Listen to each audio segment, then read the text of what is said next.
could you tell me a little bit about what a career in threat modeling looks like? What are some of the day-to-day tasks of a threat modeler? And is it a job position in itself, or is it sort of an add-on to things like pen testing and so forth? It's interesting. Okay, I have to laugh about this. I've been doing this since 2003.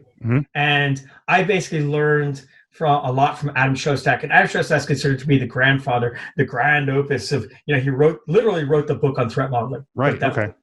And so he and we did some presentations together. I've known him for a number of years. Really nice guy. Well, there never existed a position called a threat modeling position at all, threat modeler, right? I was wondering, yeah. Yeah, in the last year and a half, and maybe in the last 2 years, recruiters have been contacting me saying, hey, we think you'd be great for a junior threat modeler position. And of course I snicker. But then I think, a what? A threat modeler? What the hell is that? Yeah. Because I've never heard of it beforehand. Generally you have your cloud ops engineers, your security AppSec engineers, that kind of thing, your DevSecOps engineers. I get it. But a threat modeler, well, it's actually becoming a position, because as we're getting more and more complicated situations and solutions and systems, we're of course becoming more specialized. Yes. And part of the specialization is a threat modeling position. So I would recommend people don't become threat modelers. Okay, they become threat modelers only as part of their other jobs. I strongly still believe if you're in security, try to learn as much as you can across a number of different disciplines. Sure. If you want to become an architect, great, a security architect, learn threat modeling, but don't make threat modeling your only focus. You'll pigeonhole yourself. So if you want to know some engineering, you want to know a broad set of skills. So I know infrastructure. I wouldn't call myself an infrastructure security person, but I can do it.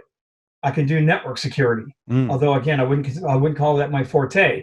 AppSec is my forte, and then threat modeling on top of that, and then security architecture. So it's a number of layers. Now, if you want to have a forte, fine, I have a forte in threat modeling, but I would still say probably become more of a security architect than a threat modeler. Okay. That makes sense. That was going to be my next question, is if there's not really a threat modeling position, what's the most adjacent thing that if you want to do a lot of that kind of thing, where should you be sort of like putting your focus? Security design and architecture. Yeah. Security design. And if they don't have that, a lot of companies don't have the concept of security architect, then you're going to go to AppSec. You're the AppSec guy. If they don't have that, then you're going to become a security champion. You're going to make yourself a security champion, and you're the lead security guy within an app dev team, but they don't actually have a position. I'm the security champion. Believe me, we need them.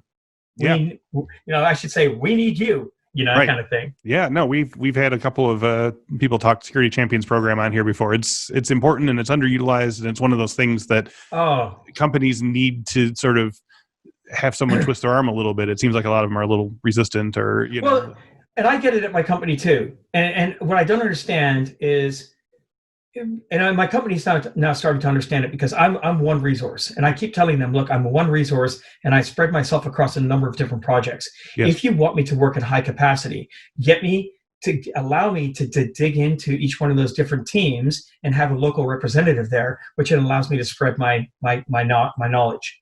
And that way I can scale. Yeah. And that's a big thing for having a security champion, is it allows the security people to scale at a proper rate. There you go.